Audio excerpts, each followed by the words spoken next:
Hi all, ഇത് നസീഫ് കലയത്തിൻ്റെ ഖദീജ എന്ന് പറയുന്നൊരു പുസ്തകം. ഈ പുസ്തകത്തിനും എനിക്കും ഈ പുസ്തകത്തിനെ കുറിച്ച് പറയുമ്പോൾ തന്നെ എനിക്കൊരു മെമ്മറി ഉണ്ട്. എന്താണെന്ന് വെച്ചാൽ ഈ പുസ്തകം ആദ്യമായിട്ട് എന്നോട് വായിക്കാൻ പറയുന്നത് എൻ്റെ ഹസ്ബൻഡാണ്. നല്ല പുസ്തകമാണ്, അദ്ദേഹം ഇതിൻ്റെ ഓഥറിനോട് സംസാരിച്ചിട്ടുണ്ട്, ഒന്ന് വായിക്കാമോ എന്ന് ചോദിച്ചു. ഞാൻ പറഞ്ഞാൽ ഇനി എപ്പോഴെങ്കിലും വാങ്ങിക്കാം, എന്നിട്ട് വായിക്കാമെന്ന് പറഞ്ഞു.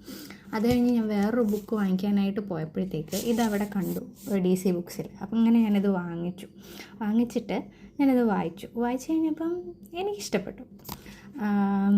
അത് കഴിഞ്ഞ് ഞാൻ എൻ്റെ ഹസ്ബൻഡിനോട് ഇതിനെക്കുറിച്ചുള്ള റിവ്യൂ പറഞ്ഞു. അപ്പോഴത്തേക്ക് പുള്ളിക്കാരനും ഇത് വായിക്കണം. പക്ഷേ പുള്ളിക്കാരന് ഖത്തറിലായതുകൊണ്ട് അത് വായിക്കാൻ പറ്റത്തില്ലായിരുന്നു, കാരണം അപ്പോൾ അതവിടെ അവൈലബിൾ അല്ലായിരുന്നു. അപ്പോൾ ഇവർക്ക് വായിക്കുന്നവർക്ക് എല്ലാവർക്കും കൂടി ചേർത്തൊരു ഗ്രൂപ്പുണ്ട്. അപ്പോൾ അതിലാരോ സ്റ്റാറ്റസ് ഇട്ടു ഈ ഫോട്ടോ. ആരുടെയോ സ്റ്റാറ്റസിലുണ്ടായിരുന്നു ഈ ഫോട്ടോ. അങ്ങനെ അയാളുമായിട്ട് കോണ്ടാക്ട് ചെയ്തപ്പോൾ അയാളോട് ഇങ്ങനെ പറഞ്ഞു, എൻ്റെ കയ്യിൽ നാട്ടിൽ ഈ പുസ്തകമുണ്ട്, പക്ഷേ ഈ പുസ്തകം വായിക്കാൻ ഇനി ആരെങ്കിലും വരണം കൊണ്ടുവരാമെന്ന്, ഒന്ന് തരാൻ പറ്റുമോ എന്ന് ചോദിച്ചു. അപ്പോഴത്തേക്ക് അയാൾ പറഞ്ഞു ഇപ്പോൾ കുറച്ച് ദൂരെയാണ്, പിന്നെ വായിച്ച് കഴിഞ്ഞ് തരാമെന്ന് പറഞ്ഞു. പിറ്റേ ദിവസം അയാൾ കോണ്ടാക്ട് ചെയ്തിട്ട് ഇത് കൊടുത്തു. എന്നിട്ട് അയാളൊരു കണ്ടീഷനാണ് പറഞ്ഞത്, നാട്ടിലുള്ള പുസ്തകം ഞാൻ അയാളുടെ വീട്ടിലേക്ക് അയക്കണം, അവിടെയുള്ള പുസ്തകം എൻ്റെ ഹസ്ബൻഡിന് കൊടുക്കാമെന്ന് പറഞ്ഞു. അയാൾ അവിടെയുള്ള അയാളുടെ കയ്യിലിരുന്ന പുസ്തകം എൻ്റെ ഹസ്ബൻഡിന് കൊടുത്തു. അതുപോലെ തന്നെ ഞാൻ എൻ്റെ കയ്യിലിരുന്ന പുസ്തകം പോസ്റ്റൽ വഴി അദ്ദേഹത്തിന് അയച്ചും കൊടുത്തു, അദ്ദേഹത്തിൻ്റെ വീട്ടിലോട്ട് അയച്ചും കൊടുത്തു.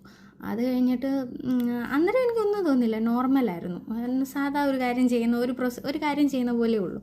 അത് കഴിഞ്ഞ് ഞാൻ എപ്പോഴും ഇതിനെക്കുറിച്ച് ഈ പുസ്തകത്തിൻ്റെ കാര്യങ്ങൾ ഞങ്ങളിങ്ങനെ ഡിസ്കസ് ചെയ്തപ്പോൾ ഞാനിങ്ങനെ പറഞ്ഞു, ആ പുസ്തകത്തിൽ സെയിം ഒരു സിറ്റുവേഷനാണ് എനിക്ക് നടന്നത്.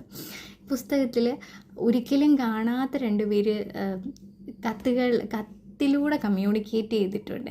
രണ്ട് ആൾക്കാരുടെ ഇമോഷൻസ് കമ്മ്യൂണിക്കേറ്റ് ആയിട്ടുണ്ട്. അതുപോലെ എനിക്ക് തോന്നി, ഞാൻ ഇനി ജീവിതത്തിൽ ഒരിക്കലും കാണുമെന്നൊരു പ്രതീക്ഷ കാണത്തില്ല. അങ്ങനെ ഒരാൾക്കാണ് ഞാൻ ആ പുസ്തകം അയച്ചു കൊടുത്തത്. ഇനി എൻ്റെ ഹസ്ബൻഡാണെങ്കിലും അദ്ദേഹത്തിന് ഇനി കാണാനും സാധ്യതയില്ല, അദ്ദേഹത്തിന് കിട്ടിയതും അങ്ങനെ ഒരാളുടെ കയ്യിൽ നിന്നാണ്. അങ്ങനെ ഈ പുസ്തകത്തിനെക്കുറിച്ച് പറയുമ്പോൾ എനിക്ക് മനോഹരമായിട്ടുള്ളൊരു ഓർമ്മയുള്ളത്. പക്ഷേ എനിക്ക് ഇത് മറക്കാൻ പറ്റുമെന്ന് എനിക്ക് തോന്നുന്നില്ല, കാരണം എനിക്ക് ഭയങ്കര ബ്യൂട്ടിഫുള്ളാണ് ഈ മെമ്മറി. ഈ പുസ്തകത്തിനെക്കുറിച്ചുള്ള റിവ്യൂ ഞാൻ അടുത്ത വീഡിയോ പറയാം, ഇതിൽ തീർക്കാൻ പറ്റുമെന്ന് തോന്നുന്നില്ല, അതുകൊണ്ട്